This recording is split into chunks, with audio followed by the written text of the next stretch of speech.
ചേച്ചി നമസ്കാരം. നമസ്കാരം. കണ്ടതിൽ വളരെ സന്തോഷം. എനിക്ക് എത്തിച്ചേർന്നതിനും വളരെ സന്തോഷം. ചേച്ചിയോട് കുറച്ച് വ്യക്തിപരമായിട്ട് പേഴ്സണലായിട്ടുള്ള ഞങ്ങളുടെ അറിവിനെ കുറച്ചുകൂടെ നല്ല രീതിയിൽ ഒന്ന് അറിയാൻ വേണ്ടിയിട്ട് ആഗ്രഹിക്കുന്നുണ്ട്. ഇത്രയും ബിഗ് സ്ക്രീനിലും മിനി സ്ക്രീനിലും തിരക്ക് പിടിച്ച് ഓടുന്ന ഈ ഒരു വേളയിൽ പോലും ചേച്ചി ഒരുപാട് സന്നദ്ധ പ്രവർത്തനങ്ങൾ തനിയെ ചെയ്യുന്നുണ്ട് എന്നുള്ളത് ഞങ്ങൾക്കറിയാം. അപ്പോൾ അതിനെക്കുറിച്ച് കൂടുതലായിട്ട് അറിയാനുള്ള ഒരാഗ്രഹം. അല്ല, സത്യം പറഞ്ഞു കഴിഞ്ഞാൽ ഞാൻ ചെയ്യുന്നത് ഞാൻ ആരെയും അറിയിക്കാതെ ഒളിച്ചു വെക്കുന്ന ആളാണ്. എന്തുകൊണ്ടെന്നാന്ന് വെച്ചാൽ നമ്മളെ കയ്യിൽ പണമില്ല. കൂടുതൽ റിക്വയർമെൻറ്റ്സ് നമ്മളോട് വിളിച്ച് പറയുമ്പോൾ കാശ് ഒരുപാടുണ്ടെങ്കിലല്ലേ ചെയ്യാൻ പറ്റുള്ളൂ. എനിക്ക് സത്യം പറഞ്ഞു കഴിഞ്ഞാൽ ഞാനൊരു ആർട്ടിസ്റ്റാണ്, നിങ്ങളൊക്കെ അറിയപ്പെടുന്ന ഒരാളാക്കി തന്നത് ജനങ്ങളല്ലേ. അപ്പോൾ വിടുവായതിനു ശേഷം എൻ്റെ ജീവിതത്തിൽ ഞാൻ ഒരുപാട് സങ്കടങ്ങളുള്ളവരെ കാണാനും അവരെ പഠിക്കാനും അപ്പോഴാണ് ശ്രമിക്കുന്നത്. സത്യം പറഞ്ഞു കഴിഞ്ഞാൽ അതുവരെ ഞാൻ ശ്രമിച്ചിട്ടില്ല, അറിയില്ല. ഇവിടുന്ന് ലൊക്കേഷനിൽ അവിടുത്തെ ലൊക്കേഷനിൽ അങ്ങോട്ടങ്ങോട്ട് ഓടി പോന്നു. വീട്ടിലെത്തുമ്പോൾ നമ്മുടെ മക്കൾ, കുട്ടികൾ, ഭർത്താവ് സന്തോഷമായിട്ട് നിൽക്കുന്നു. പുള്ളിയുടെ മരണത്തിന് ശേഷമാണ് ഞാൻ ഈ തരത്തിലുള്ളൊരു ചിന്താഗതി എൻ്റെ തലയിലേ വന്നത്. ഒറ്റപ്പെട്ട അമ്മമാരുടെ അവസ്ഥ എന്നുള്ളത് മനസ്സിലായില്ലേ? മദേഴ്സ്, അവരുടെ വേദന കാണുമ്പോഴാണ് ഞാൻ ദൈവത്തിനോട് സമർപ്പിച്ചിരിക്കുന്നത്. ഭഗവാനെ, ഞാൻ സിംഗിളായിട്ടും ഞാൻ പട്ടിണിയായിട്ടില്ലല്ലോ. എൻ്റെ കയ്യിലൊരു പ്രൊഫഷൻ ഉള്ളത് കൊണ്ടും ഈ ഇൻഡസ്ട്രി നമുക്ക് ജോലി തരുന്നത് കൊണ്ടും അതിൽ എസ്റ്റാബ്ലിഷ് ആയതുകൊണ്ട് നമുക്ക് പേയ്മെൻറ്റ് ജീവിക്കാനുള്ളത് വരുന്നുണ്ട്. പക്ഷെ അതില്ലാത്ത അമ്മമാർ എന്നുള്ളൊരു ചിന്താഗതി അപ്പോഴാണ് എനിക്ക് തോന്നി തുടങ്ങിയത്. അങ്ങനെ ഞാനിങ്ങനെ ഓരോന്ന് കാണുമ്പോൾ ഒരു ദിവസം ഒരു സ്ഥലത്ത് പോവുക, അത് ചിന്തിച്ചാലേ കരച്ചിൽ വരും. കാരണം അവിടുത്തെ ഓരോ ആളുകളും ഭർത്താവുണ്ട്, ചിലവർക്ക് ഭർത്താവില്ല, മക്കളുണ്ട്. പക്ഷേ ആ മക്കളെ കൊണ്ട് ഒരു ഉപകാരവും ലൈഫിൽ അവർക്ക് കൊടുക്കാൻ പറ്റില്ല. കാരണം ഡിസേബിൾഡ് ആണ് മക്കൾ. ആ മക്കൾക്ക് നമ്മളിനി എന്ത് വന്നു കഴിഞ്ഞാൽ ഈ അമ്മമാർക്ക് നാളെ ഒരു ഉപകാരപ്പെടുന്ന രീതിയിലേക്കാവില്ല. അപ്പോൾ ഈ അമ്മമാരുടെ ദുഃഖം ഒന്ന് ആലോചിച്ച് നോക്കും. നമ്മളിപ്പോൾ പഠിപ്പിക്കാൻ തലയിൽ ബ്രെയിന് നോർമലാണെങ്കിലല്ലേ പഠിപ്പിക്കാൻ പറ്റുള്ളൂ. പിന്നെ ഇവരെ ട്രീറ്റ്മെൻറ്റിന് കൊണ്ടുപോകണമെന്നുണ്ടെങ്കിൽ അത് ട്രീറ്റ്മെൻറ്റ് ചെയ്താലും നന്നാവാത്ത കുട്ടികളാണ് എന്ത് ചെയ്യും? ഈ അമ്മമാരെന്ത് പിഴച്ചു, അച്ഛന്മാരെന്ത് പിഴച്ചു? ഒന്നുമില്ല. അപ്പം ഇവരുടെ ദുഃഖം കണ്ടപ്പോഴാണ് ശരിക്കും പറഞ്ഞു കഴിഞ്ഞാൽ ചാരിറ്റി എന്ന് പറയുന്ന ഒരു സംഭവം ഞാൻ ചിന്തിച്ചു തുടങ്ങുന്നത്. അതുവരെ ആരെങ്കിലും ചോദിക്കുമ്പോൾ എന്നെക്കൊണ്ട് പറ്റുന്നത് ആരെക്കൊണ്ടെങ്കിലും പറയിപ്പിച്ച് ചെയ്ത് കൊടുത്ത് മനസ്സമാധാനം. അതിലിടക്ക് കോവിഡും കൂടി വന്നേ. അന്നേരം ഒരുപാട് പേരിങ്ങനെ ഓരോ കാര്യങ്ങൾ നമ്മളോട് വിളിച്ച് പറയുമ്പോൾ ആഹാരമില്ലാത്ത വീടുകൾ, അപ്പോൾ അവർക്ക് ആഹാരം എത്തിക്കുക. അങ്ങനെ ഒരു സത്യം പറഞ്ഞു കഴിഞ്ഞാൽ പോലീസ് സ്റ്റേഷനിലൊക്കെ വിളിക്കും, ഗൂഗിളിൽ നിന്ന് നമ്പർ എടുത്ത് അവരെ വിളിക്കും. ഇന്ന് അടുത്ത പോലീസ് സ്റ്റേഷനിൽ ഇതാണ്, അപ്പോൾ അവരുടെ നമ്പർ കൊടുക്കും. അവിടെ ഭക്ഷണം എത്തിക്കണം, ഇവിടെ എത്തിക്കണം, ഇങ്ങനെ ഹാർഡ് വർക്ക് ചെയ്ത് 24 hours കോവിഡിൻ്റെ സമയത്ത് എല്ലാവരും യൂട്യൂബിലിട്ട് കളിച്ച് സന്തോഷിച്ചു, ടിക്ടോക്കൊക്കെ ചെയ്തു. ഞാനിതൊന്നും ചെയ്യാതെ ഇതാണ് ഞാൻ ചെയ്തുകൊണ്ടിരുന്നത്, എല്ലാവരെയും സഹായിക്കുക. അപ്പോഴാണ് ഞാൻ ആലോചിച്ചത്, ദൈവം എന്നെ ഒരു ആർട്ടിസ്റ്റാക്കി തന്നത് ചിലപ്പം എന്തെങ്കിലുമൊക്കെ ആർക്കെങ്കിലും നല്ലത് ചെയ്യാനായിരിക്കാം. ഞാനും ആർട്ടിസ്റ്റ് അല്ലായിരുന്നെങ്കിൽ ഞാനും പട്ടിണിയായിരിക്കും അന്ന് ഉണ്ടാവുക ഈ കോവിഡ് സമയത്ത്, അല്ലേ? തീർച്ചയായിട്ടും. നമ്മളെ നാക്കുകൊണ്ട് ആരോടെങ്കിലും എന്തെങ്കിലും പറഞ്ഞു കഴിഞ്ഞാൽ ആർക്കെങ്കിലും ഇതുപോലെ ഉപകാരം കിട്ടുമ്പോൾ തീർച്ചയായിട്ടും അതിൻ്റെ ഒരു സുഖം ഞാൻ അനുഭവിച്ചത് അപ്പോഴാണ്. അതിനുശേഷം ഞാൻ ഈ ഡിസേബിളായിട്ടുള്ള അമ്മമാരെ കണ്ടപ്പോൾ ഞാൻ എന്ത് ചെയ്ത്, ഞാൻ തന്നെ ഒരു ട്രസ്റ്റ് രജിസ്റ്റർ ചെയ്ത് എൻ്റെ നാട്ടിലത്തെ സ്ഥലത്ത് വെച്ചിട്ട്. ഡിസേബിളായിട്ടുള്ള കുട്ടി ജനിച്ചതിന് ശേഷം ഒരമ്മ പോലും മക്കളെ വിട്ടുപോയിട്ടില്ല. ഈ അമ്മമാർക്കൊരു സന്തോഷം വേണ്ടേ? അവർക്കൊരു ജീവിതമല്ലേ ഉള്ളൂ. അപ്പോൾ ഈ അമ്മമാർക്ക് നമ്മൾ ഇതുപോലെ ഒരു സെൻറ്റർ തുടങ്ങിയിട്ട് ഈ മക്കളെ ഇവിടെ കൊണ്ടുവന്ന് അവർക്ക് സുഹൃത്തുക്കളെ കിട്ടും.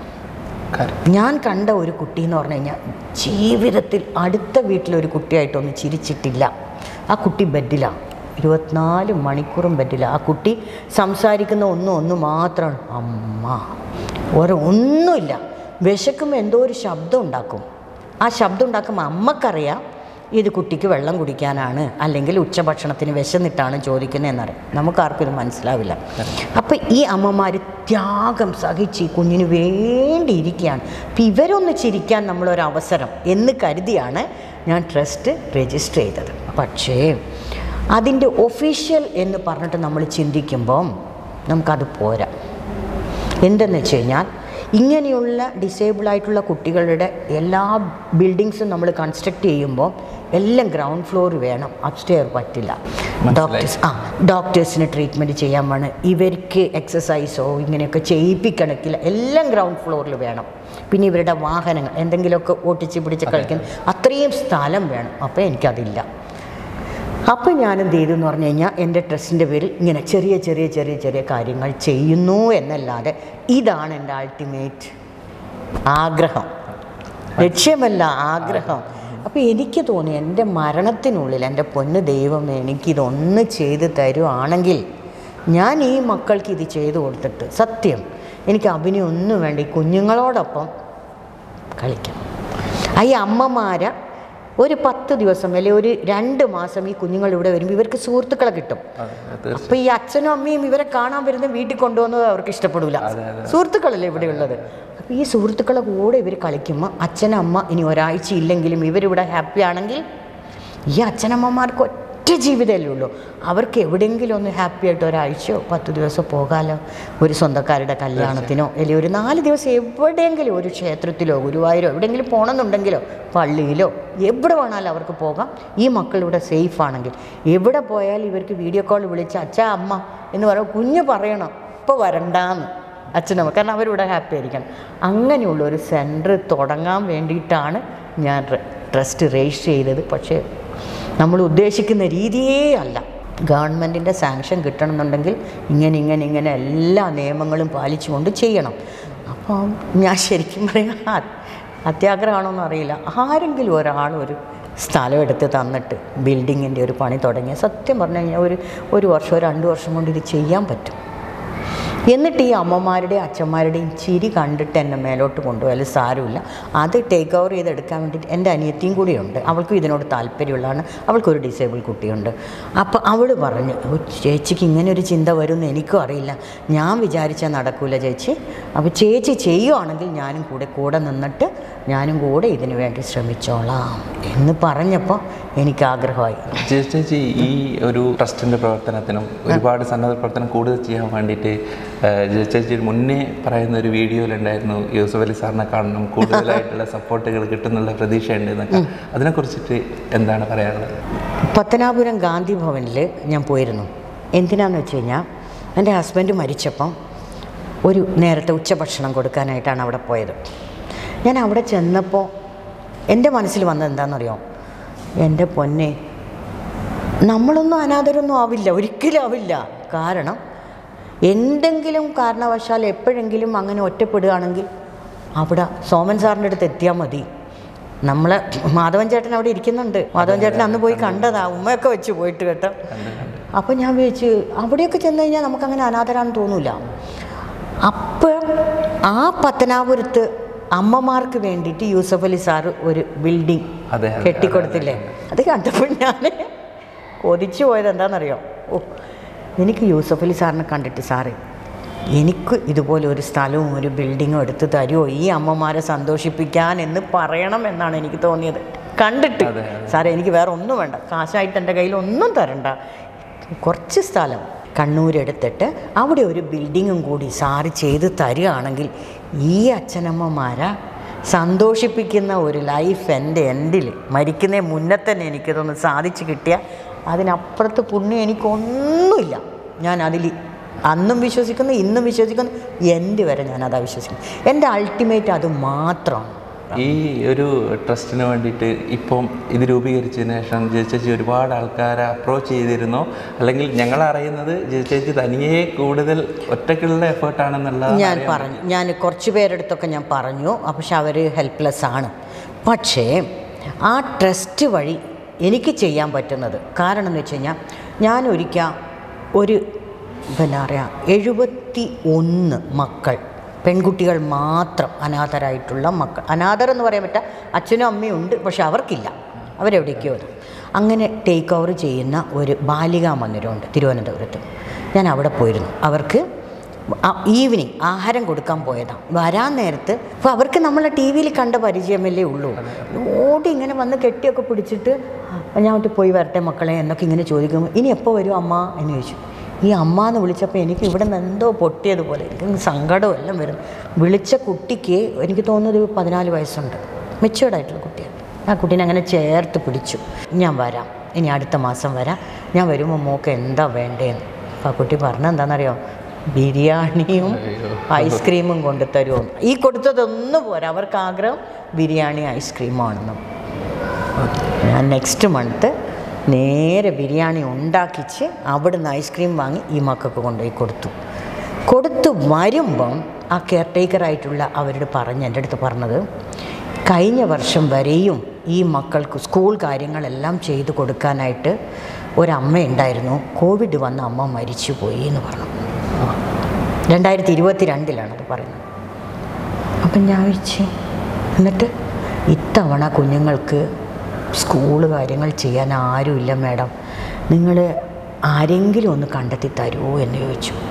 എൻ്റെ ഈശ്വര, അതും വിഷമായേ, സങ്കടമായേ. പക്ഷേ ഇത്രയും കുട്ടികളുണ്ട്, 74 കുട്ടികളുണ്ട്. ഞാൻ വീട്ടിൽ വന്നു, രാത്രി ഒരു വീഡിയോ ചെയ്തു. ഇവരുടെ കുഞ്ഞു കുഞ്ഞു ഫോട്ടോസൊക്കെ എടുത്തിട്ടുണ്ട് അവിടെ നിന്നുള്ള, അതൊക്കെ വെച്ച് ഞാൻ ഒരു വീഡിയോ ചെയ്തു എൻ്റെ സുഹൃത്തുക്കൾക്ക് അയച്ചു കൊടുത്തു. ഈ ചേച്ചി നമ്മളിപ്പോൾ അടുത്തറിയുന്ന ആൾക്കാർക്കെല്ലാം അറിയാം, കൂടുതലായിട്ട് ഇതുപോലെയുള്ള സേവനങ്ങളൊക്കെ ചെയ്യുന്നുണ്ട്. പക്ഷേ പബ്ലിക്കിലേക്ക് വരുമ്പോൾ നമ്മൾ എങ്ങനെ കുറേ കൂടിയും എങ്ങനെ കൂടുതലായിട്ട് നമുക്ക് സപ്പോർട്ട് കിട്ടണമെന്നുണ്ടെങ്കിൽ നമ്മൾ പബ്ലിക്കിൽ വന്നേ പറ്റും. മോനെ, ഈ കുട്ടികൾക്ക് അത്രയും കുട്ടികളുടെ ഈ സ്റ്റഡീസിൻ്റെ കാര്യം അത് ടോട്ടൽ പിന്നെ 71 പോയി 74 ആ വർഷം അത് കണ്ടിന്യൂ ചെയ്യുകയാണേ. അപ്പോൾ അത് നമ്മൾ ചെയ്യാൻ വേണ്ടി എത്ര പേരെടുത്താണ് പിച്ച ചോദിക്കുന്ന പോലെ വീഡിയോ ചെയ്തു കൊടുക്കണം, സഹായിക്കണം, ഇത് ചെയ്യണം. അതാണ് ഇപ്പോൾ എൻ്റെ ട്രസ്റ്റ് വഴി ഞാൻ ചെയ്തിരുന്നത്.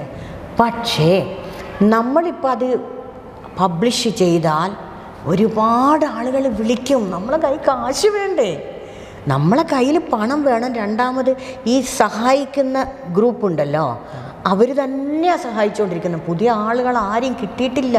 അങ്ങനെ ആകുമ്പോൾ ഈ ട്രസ്റ്റിലേക്ക് നമുക്ക് ഒരുപാട് ആൾക്കാരെയും കൂടിയും ഉൾപ്പെടുത്തണം.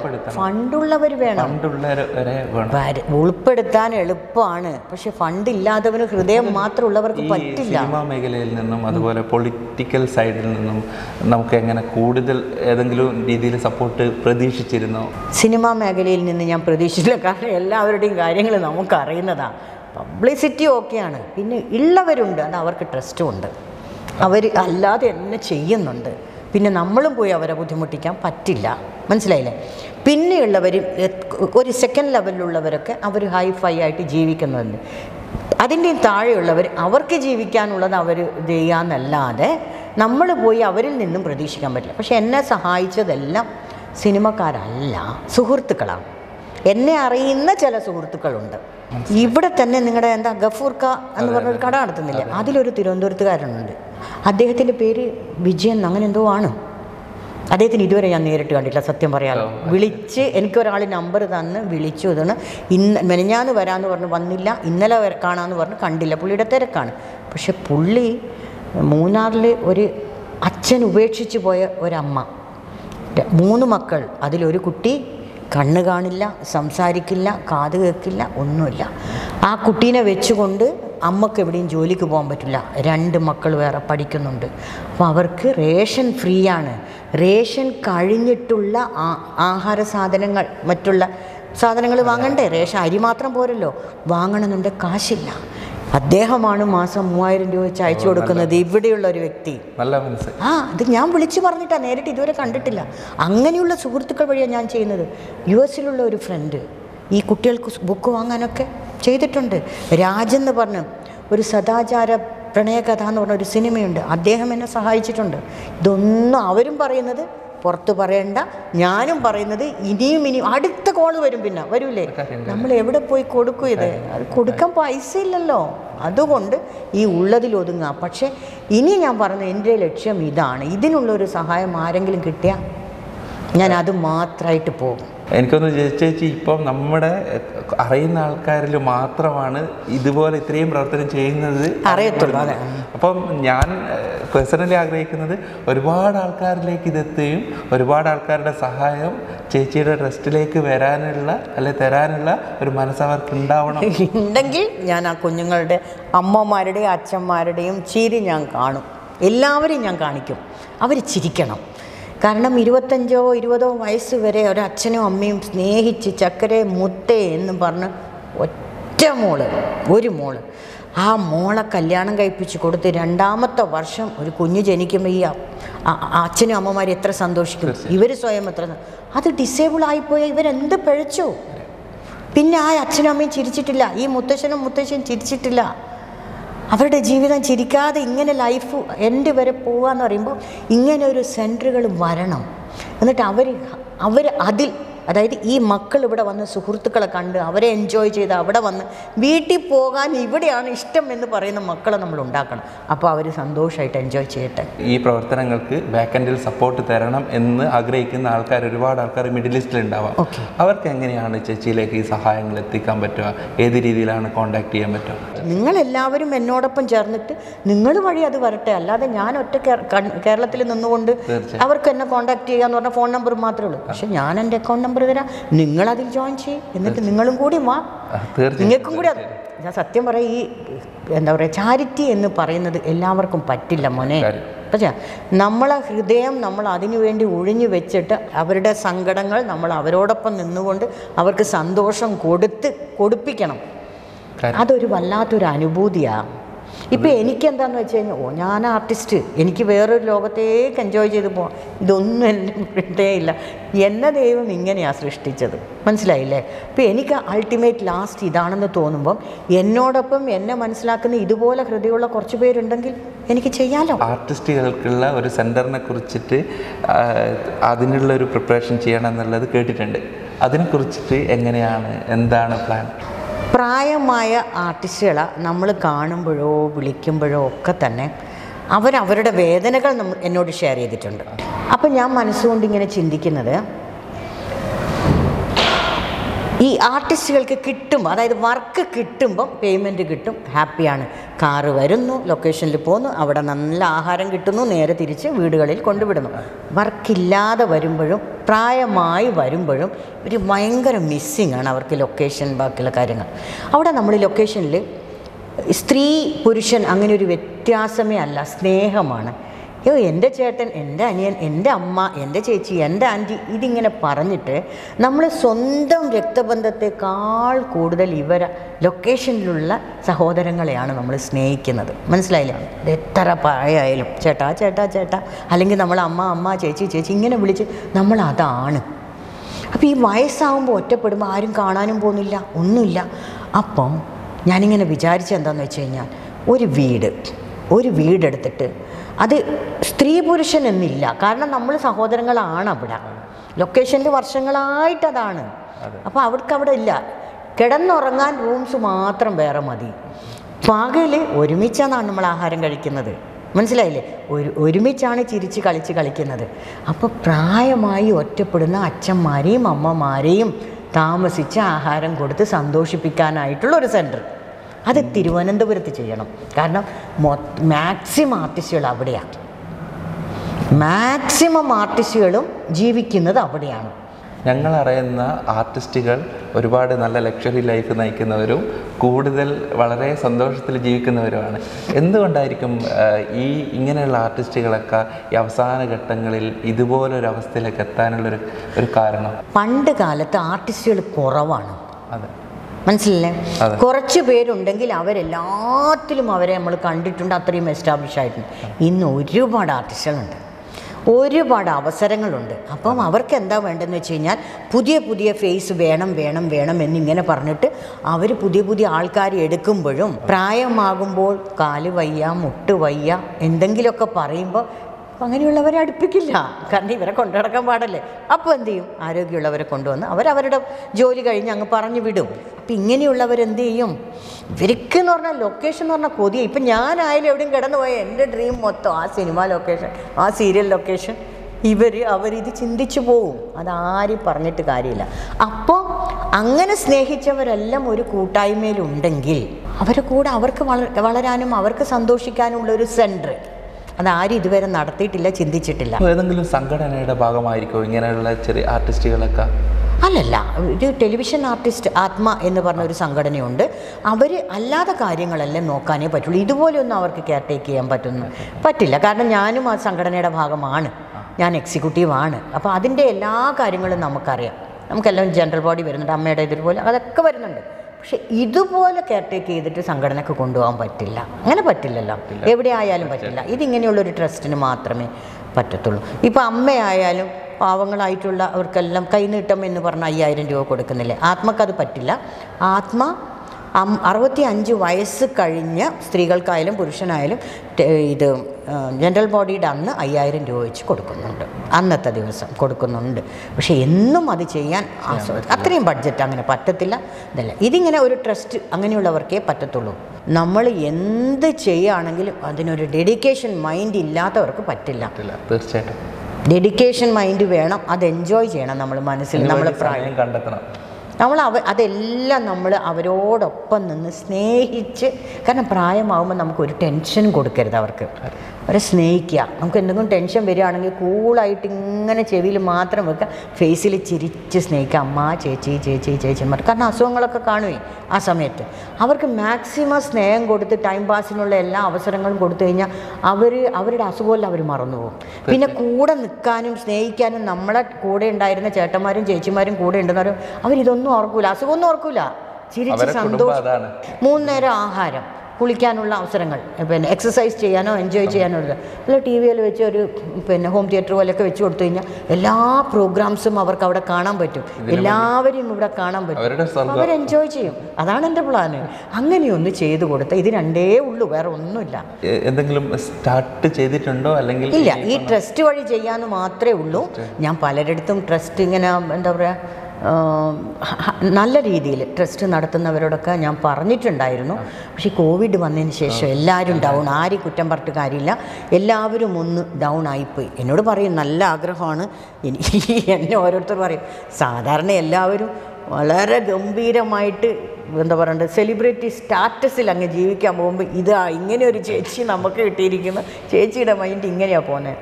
അപ്പം ദുബായിൽ വന്നതിൻ്റെ ശരിക്കുള്ളൊരു പർപ്പസ് ഇതുമായിട്ട് ബന്ധപ്പെട്ടാണ്? ഇതുമായിട്ട് ഞാൻ ചിന്തിച്ചിട്ടേ ഇല്ല. നിങ്ങൾ ചോദിച്ചത് കൊണ്ട് പറഞ്ഞെന്ന് മാത്രമേ ഉള്ളൂ.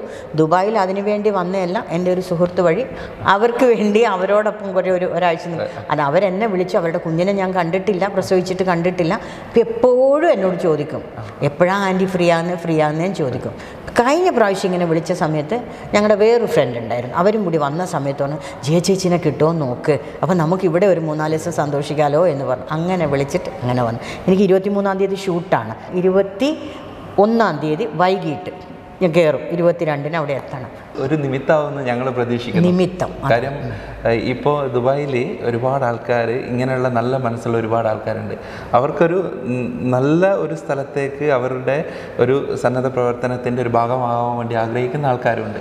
അതൊരു പക്ഷേ ജിജി കേട്ടിട്ട് ഈ ഒരു ട്രസ്റ്റിൻ്റെ രീതിയിലേക്ക് അവരുടെ സപ്പോർട്ട് കിട്ടാൻ നമുക്ക് പറ്റുകയാണെന്നുണ്ടെങ്കിൽ വളരെ സന്തോഷം വിചാരിക്കും. ഇങ്ങനെ കിട്ടിയെങ്കിൽ എനിക്ക് ഈ 2 കാര്യങ്ങൾ ചെയ്തു കൊടുക്കാൻ പറ്റും. പക്ഷേ എന്ത് വന്നാലും ആദ്യം ഈ ഡിസേബിൾ കുട്ടികളുടെ സെൻറ്ററാണ് ഞാൻ ചെയ്യുക. കാരണം ആ കുട്ടികളെ കൊടുത്ത ഭഗവാനോടാണ് ഞാൻ ചോദ്യം ചോദിക്കുന്നത്. ഭഗവാനെ, ഇവർക്ക് നിങ്ങൾ ഇങ്ങനെയൊരു മക്കളെ കൊടുത്തിട്ടുണ്ടെങ്കിൽ അവരെ, ഈ രക്ഷിതാക്കളെ ചിരിപ്പിക്കാനുള്ളൊരവസരം എനിക്കിതാ ദൈവമേ എന്നാണ് ഞാൻ ദൈവത്തോട് പറയുന്നത്. ഞാനത് ചെയ്തു കൊടുക്കണമെന്നുണ്ടെങ്കിൽ ദൈവം എന്നോടൊപ്പം നിൽക്കണ്ടേ. ഈ അച്ഛനമ്മമാർ, വേറൊരു അച്ഛനമ്മമാർ പ്രസവിച്ച മക്കളല്ലേ ഇങ്ങനെ പ്രസവിച്ചിട്ട് ഇങ്ങനെയാവുന്നത്, അപ്പം അവരെ ചിരിപ്പിക്കണ്ടേ. അത് ദൈവം എന്നിലൂടെ ആക്കി തരണേ എന്നുള്ളൊരു പ്രാർത്ഥന മാത്രമേ ഉള്ളൂ. കാരണം ഈ മക്കളെ വിട്ടുപോകുന്ന അച്ഛന്മാരുണ്ടല്ലോ, അങ്ങനെയുള്ളവരുണ്ട്, എനിക്കറിയാം. ഇങ്ങനെ ഡിസേബിളായിട്ടുള്ള കുട്ടി ജനിച്ചു എന്ന് പറഞ്ഞിട്ട് ഈ മക്കളെയും ഭാര്യനെയും വിട്ട് വേറൊരു കുടുംബജീവിതം സന്തോഷമായി ജീവിക്കുന്ന അങ്ങനെയുള്ള അച്ഛന്മാരോടാണ് ദൈവത്തോട് ചോദ്യം ഞാൻ, നിങ്ങളൊക്കെ ചെയ്യുന്നത് ഇത് ശരിയാണോ? ഈ അമ്മ എന്ത് പഴിച്ചു? അവർ രണ്ടുപേരും കൂടി ചേർന്നാലും ഇങ്ങനെ കുഞ്ഞിന്റെ ജീവിതം കുട്ടികൾക്ക് വേണ്ടിയിട്ട്. അപ്പം അവർ ചിരിക്കണ്ടേ, ചിരിപ്പിക്കണ്ടേ. അപ്പം അതുകൊണ്ടാണ് ഞാൻ ഇങ്ങനത്തെ ഒരു സെൻറ്റർ പറയുന്നത്. ഭഗവാൻ തന്നാൽ ദൈവത്തിൻ്റെ എല്ലാ അനുഗ്രഹം ഉണ്ടാവും എന്തായാലും. ചേച്ചി, ഞങ്ങളുടെ പ്രാർത്ഥനയും ഇതിൻ്റെ പിന്നിൽ ഞങ്ങളുടെ പ്രവർത്തനവും തീർച്ചയായിട്ടും ഉണ്ടാവും. നിങ്ങളെ സഹായം നിങ്ങളും എന്നോടൊപ്പം എപ്പോഴും വേണം, എപ്പോഴും ഉണ്ടാവും. പിന്നെ ഞങ്ങളും ഇതുപോലെ ഒരുപാട് ആൾക്കാരെടുത്ത് ചേച്ചിയുടെ മെസ്സേജുകൾ അല്ലെങ്കിൽ ചേച്ചിയുടെ ഈ ഒരു ആഗ്രഹം ഞങ്ങൾ കൂടെ ഷെയർ ചെയ്യാൻ വേണ്ടിയിട്ട് ഒരുപാട് ശ്രമിക്കും. എന്നിട്ട് നമ്മുടെ കൂടെ ഒരു വലിയ ഒരു നല്ല മനസ്സുള്ള ആൾക്കാരെ ചേർപ്പിക്കുക നമ്മളിലേക്ക്. അല്ല, ഞാൻ ഒറ്റയ്ക്ക് നടക്കൂല മോനെ, എന്നെ കൊണ്ട് നടക്കൂല. ഞാൻ ഒറ്റയ്ക്ക് ചെയ്യുകയാണെങ്കിൽ ഇതുപോലത്തുള്ള കാര്യങ്ങൾ ഇതുവരെ ചെയ്തു തീർത്തി അല്ലാതെ ഒറ്റയ്ക്ക് നടക്കില്ല. കൂടുതൽ ഒരുപാട് പേരുടെ കൂട്ടായ്മ ഉണ്ടെങ്കിൽ മാത്രമേ. ഇത്രയും തിരക്കിനിടയിലും ഇത്രയും പരിമിതികൾക്കുള്ളിൽ നിന്നുകൊണ്ട് തന്നെ ഇത്രയും കാര്യങ്ങൾ ചെയ്യുന്നതും സ്വപ്നം കാണുന്നത് തന്നെ വലിയൊരു കാര്യമാണ്. അതിൽ ഞങ്ങൾക്കുള്ള വളരെ സന്തോഷം. ചേച്ചിനെ പരിചയപ്പെടാൻ പറ്റിയാലും അതേപോലെ ചേച്ചിയുടെ ഈ ഒരു പ്രവർത്തനത്തിൽ ഞങ്ങൾ ഭാഗമാകാൻ വളരെ വലിയ ആഗ്രഹമുണ്ട്.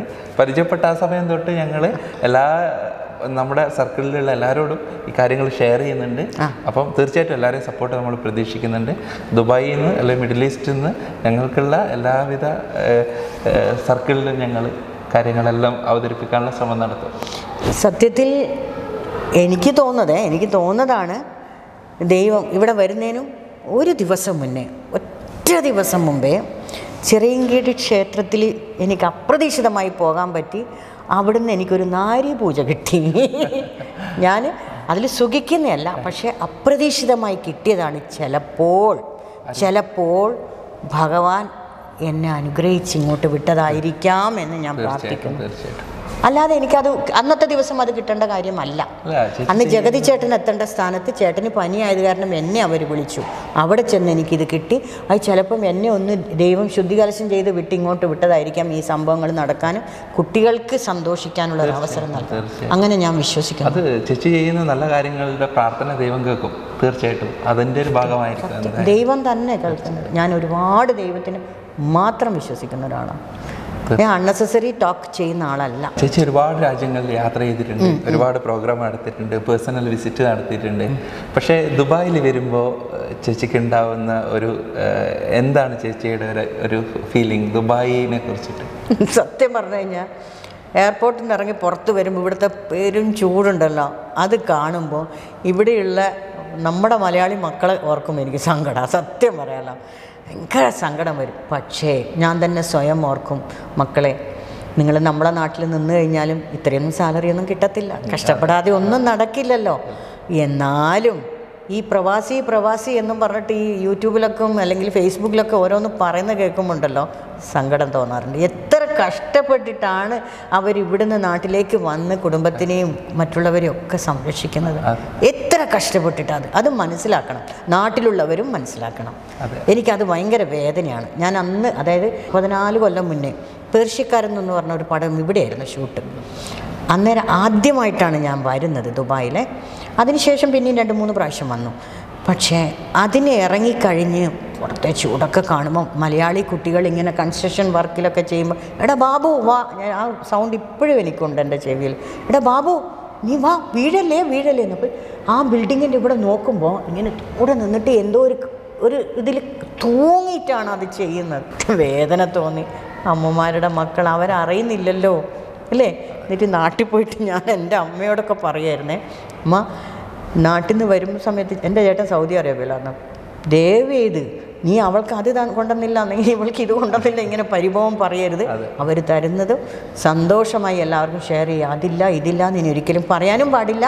ഇനി അത് കൊണ്ടുപോവാ ഇത് കൊണ്ടുപോകാന്ന് പറയാം. അവരത്ര കഷ്ടപ്പെട്ടിട്ടാണ് അവിടെ ജോലി ചെയ്യുന്നത് എന്ന്. പിന്നെ നാട്ടിലുള്ള അവസരങ്ങൾ അറിയാലോ, ലിമിറ്റുണ്ട് എല്ലാത്തിനും. ക്ലൈമറ്റും ബാക്കി കാര്യങ്ങളെല്ലാം ഓക്കെയാണ്. പക്ഷേ ഇവിടെ കഷ്ടപ്പെട്ടാലും ഒരു സേഫായിട്ടിരിക്കുന്നല്ലോ, ഹെൽത്തി ആയിട്ടിരിക്കണേ എന്നുള്ളൊരു പ്രാർത്ഥനയാണ്. എല്ലാ മക്കളും ഹാപ്പി ആയിട്ടിരിക്കണം, അത് മാത്രമേ ഉള്ളൂ. വളരെ സന്തോഷം. കാരണം ദുബായിൽ ഒരുപാട് കഷ്ടപ്പെടുന്ന ആൾക്കാർ നമ്മുടെ നാടിനെയും വീടിനെയും പിടിച്ചു നിർത്താൻ വേണ്ടിയിട്ട് അതിനുവേണ്ടി മാത്രമാണ് കലാകാരന്മാർ. ഇത്ര കലാകാരന്മാർ ഇങ്ങനെ ഇവിടെ ജോലി ചെയ്യുന്നുണ്ടെന്നറിയോ? കഴിവില്ലാഞ്ഞിട്ടല്ല, അവരുടെ ജോലി ഇതായിപ്പോയി. അന്നത്തിന് വേണ്ടി ഇവിടെ നിന്നേ പറ്റുള്ളൂ. അവരും ആരെങ്കിലും ഹെൽപ്പ് ചെയ്തിട്ട് ഇങ്ങനെ ഒരു സ്ഥലത്ത് വരികയാണെങ്കിൽ എന്താ പറയേണ്ടത്, ഗംഭീര ലെവലിൽ ആർട്ടിസ്റ്റ് ആവാൻ കഴിവുള്ളവർ ഇവിടെ ഉണ്ട്. തീർച്ചയായിട്ടും. ഞാൻ കുവൈറ്റിൽ പോയിരുന്നു. ടെക്സാസ് കുവൈറ്റ് ഫിലിം ഫെസ്റ്റിവലിൻ്റെ ജഡ്ജായിട്ടാണ് പോയത്. ലാൽജോ സാറുണ്ടായിരുന്നു. അവിടുത്തെ ഷോർട്ട് ഫിലിംസ്, അവിടെ ഷൂട്ട് ചെയ്ത അവിടുത്തെ ഷോർട്ട് ഫിലിംസ് കണ്ടിട്ട് അതിൽ ശരിക്കും ഞാൻ അവിടെ സ്റ്റേജിൽ ഞാൻ പറഞ്ഞു, തിലകൻ ചേട്ടൻ, നെടുമുടി വേണു ചേട്ടൻ ഇല്ല എന്ന് നമ്മൾ പറയുന്നു, അവർക്ക് പകരക്കാരനില്ല എന്ന് നമ്മൾ പറയുമ്പോൾ പകരക്കാർ ഇവിടെ ഉണ്ടെന്ന്. കാരണം അത്ര നല്ല ആർട്ടിസ്റ്റുകൾ അവിടെ എല്ലാവരും ഉണ്ട്. പക്ഷേ അവരുടെ അന്നം വേറൊരു ജോലിയിലായതുകൊണ്ട് റിസ്ക് എടുത്ത് ഇതിലേക്ക് വരാനുള്ള ധൈര്യക്കുറവ് കൊണ്ട് അവിടെ കിടന്നു പോകുന്നത്. അങ്ങനെ ഷോർട്ട് ഫിലിം ചെയ്തിട്ട് അവർ സന്തോഷിക്കുന്നു. പക്ഷെ നമ്മുടെ സോഷ്യൽ മീഡിയ ഒരുപാട് ഹെൽപ്പ് ആവുന്നുണ്ടെന്ന് തോന്നുന്നുണ്ട് പ്രവാസികളെ സംബന്ധിച്ചിട്ട്. ഇവിടെയുള്ള ചെറിയ കുട്ടികളായാലും അല്ലെങ്കിൽ ജോലി കഴിഞ്ഞ് അവർക്ക് കിട്ടുന്ന ഒരു റിലാക്സേഷൻ സോഷ്യൽ മീഡിയയിലൂടെ ഇതുപോലെ ടിക്ടോക്ക് ആയിട്ടും അതുപോലെ ഒരുപാട് കഴിവുള്ള കുട്ടികൾ വരുന്നുണ്ട്. അവസരങ്ങൾ ഇപ്പോൾ കൂടുതലുണ്ട്. പണ്ട് നമ്മൾ തുടക്കകാലത്ത് വന്നതുപോലെയല്ല. നമ്മളൊക്കെ വരുമ്പോൾ ദൂരദർശനാണ്, അത് കഴിഞ്ഞാണ് ഏഷ്യാനെറ്റ്, സൂര്യ, മനോരമ ഇങ്ങനെ വരുന്നത്, ഫ്ലവേഴ്സൊക്കെ വരുന്നത്.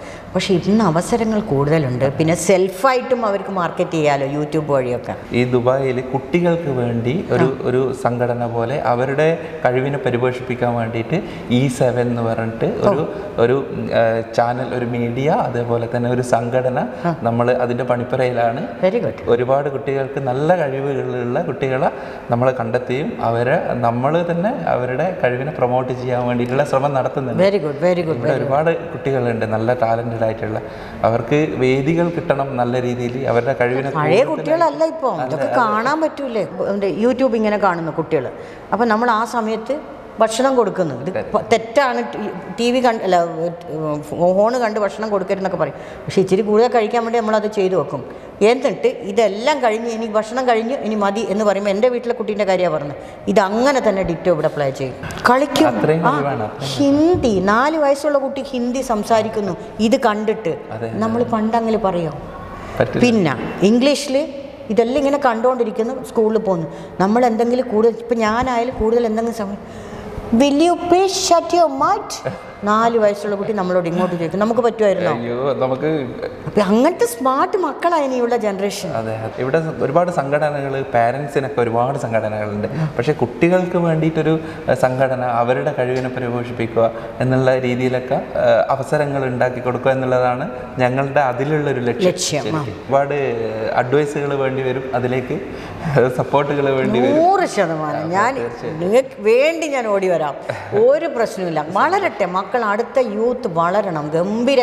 നമ്മളൊക്കെ വരുന്ന കാലത്തുള്ളതേ അല്ല ഇപ്പം.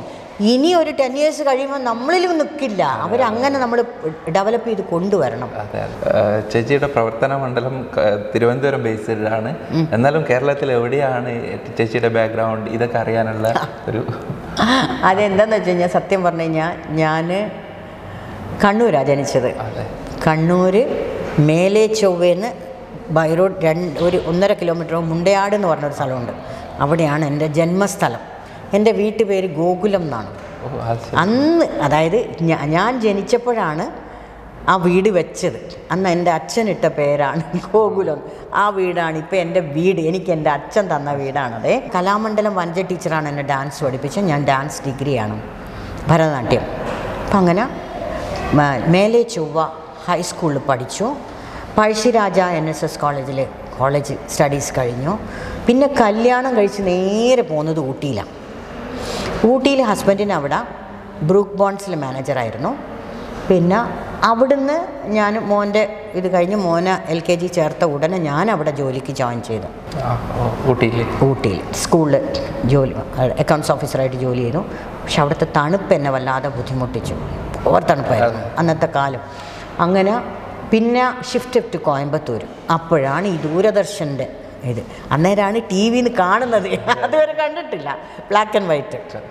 അപ്പോൾ ഞാൻ എൻ്റെ ഡാൻസറായ എനിക്ക് അടുത്തത് ചിന്തിക്കാൻ പറ്റുന്നതാണല്ലോ എന്ന് കരുതിയിട്ട് എൻ്റെ ഹസ്ബൻഡോട് ഞാൻ പറയാണ് ഇങ്ങനെ ഒരു ഇതാണ്.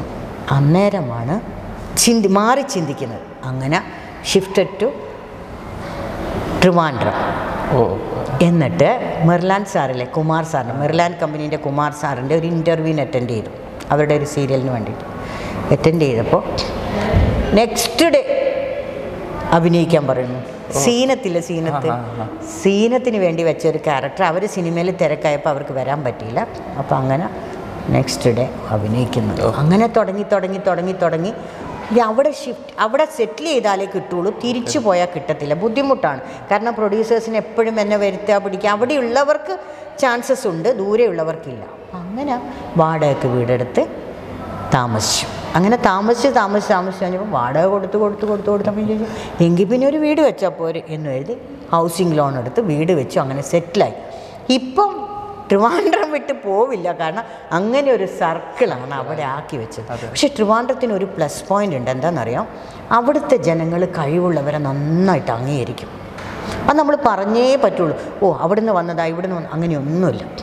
അവിടെയുള്ള ഡയറക്ടേഴ്സായാലും ശരി, പ്രൊഡ്യൂസേഴ്സ് ആയാലും ശരി, റൈറ്റേഴ്സ് പല സ്ഥലത്തു നിന്ന് വന്നവരായാലും ശരി, കൺട്രോളേഴ്സ് ആയാലും അവരെല്ലാം സഹായിക്കാതെയൊന്നും ഞാൻ ഈ ലെവലിൽ വരില്ല.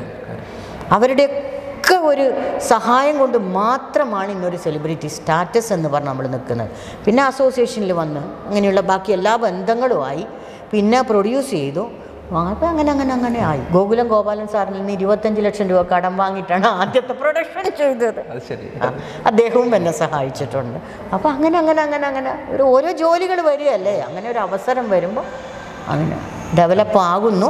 ഇന്നിപ്പം ട്രിവാൻഡ്രത്തുള്ള കുറേ സഹോദരങ്ങളുണ്ട്. എന്ത് വന്നാലും ഹലോ എന്ന് വിളിച്ചു കഴിഞ്ഞാൽ ഓടിയെത്തും. അതുകൊണ്ട് തന്നെ എൻ്റെ ഹസ്ബൻഡ് മരിച്ചതും ട്രിവാൻഡ്രത്താണ്. എനിക്കും അവിടെ തന്നെ വേണം. ഞാൻ പറഞ്ഞിട്ടുണ്ട്, ഞാൻ കണ്ണൂരേക്ക് മരണത്തിൽ, കാരണം പുള്ളി അവിടെ വെച്ചത് കൊണ്ട് ഞാൻ പറയും എനിക്ക് മരിക്കുകയാണെങ്കിൽ ഇവിടുന്ന് മരിക്കണം എന്ന്. കാരണം അതൊരു മനസ്സിൻ്റെ ഒരു സുഖമാണ്. കാരണം നമുക്ക് സഹോദരങ്ങൾ എന്ന് പറഞ്ഞിട്ടൊരു ഗ്രൂപ്പ് നമ്മളാക്കി വെച്ചിരിക്കുകയാണ്. ഒരുപാട് നല്ല ആളുകളുണ്ട് കേട്ടോ. അവിടെ തന്നെയുള്ള റൈറ്റേഴ്സ് ആയാലും ശരി, ഡയറക്ടേഴ്സ് ആയാലും ശരി, പ്രൊഡ്യൂസേഴ്സ് ആയാലും ശരി, അവരൊന്നും നമുക്ക് മരിക്കുന്നവരെ മറക്കാൻ പറ്റില്ല. നമ്മൾ നാളെ ഇല്ലാതായാലും ദുഃഖിക്കും അവരുണ്ട്, കൂടെയുണ്ട്. അതുകൊണ്ട് അവിടെ തന്നെ വേണം. അതുകൊണ്ടാണ് ഞാൻ നേരത്തെ പറഞ്ഞത് ആർട്ടിസ്റ്റുകളുടെ ഇത് തിരുവനന്തപുരത്ത്. കാരണം ഇവരുണ്ട് നമുക്ക് എന്ത് നമ്മളെ സന്തോഷം കാണാനും അവർക്കാണ് ഇഷ്ടം. വർക്കില്ലെങ്കിലും വേണ്ട ജീജ അവരെ ഹാപ്പി ആയിട്ട് 27 വർഷമായി. അപ്പം അത് വലിയൊരു സർക്കിൾ തന്നെയായിരിക്കും. നല്ല ആളുകളാ. പണ്ട് പറയും ട്രിവാൻഡ്രത്ത് അങ്ങനെയാ ഇങ്ങനെയാന്നൊക്കെ. ഒരിക്കലും അല്ല കേട്ടോ, അതൊന്നും വിശ്വസിക്കണ്ട, ഒരിക്കലും വിശ്വസിക്കണ്ട. കണ്ണൂരുകാരെ പറയില്ലേ ബോംബാ വെടിയാന്നൊക്കെ പറയില്ലേ, ഒന്നുമില്ല. നല്ല ആളുകളാണ്. ഒരുപാട് സമയം സ്പെൻഡ് ചെയ്തതിൽ വളരെ സന്തോഷം. ഇതുപോലെ സംസാരിക്കാനും കൂടുതൽ അടുത്തറിയാനും അറിഞ്ഞതിലൊക്കെ വളരെ സന്തോഷം. എല്ലാവിധ പ്രാർത്ഥനകളും കൂടെയുള്ള പ്രവർത്തനത്തിൽ ഞങ്ങളുടെ കൂടെ. അതാണ് ഞാൻ പറയാൻ വരുന്നത്. എന്നോടൊപ്പം നിങ്ങളെല്ലാവരും ഉണ്ടായിരിക്കണം, എങ്കിലേ നടക്കുള്ളൂ. ഞാൻ ഒറ്റക്കൊന്നും നടക്കില്ല. നിങ്ങളുടെ ഒരു കൂട്ടായ്മ എന്നും എന്നോടൊപ്പം വേണം.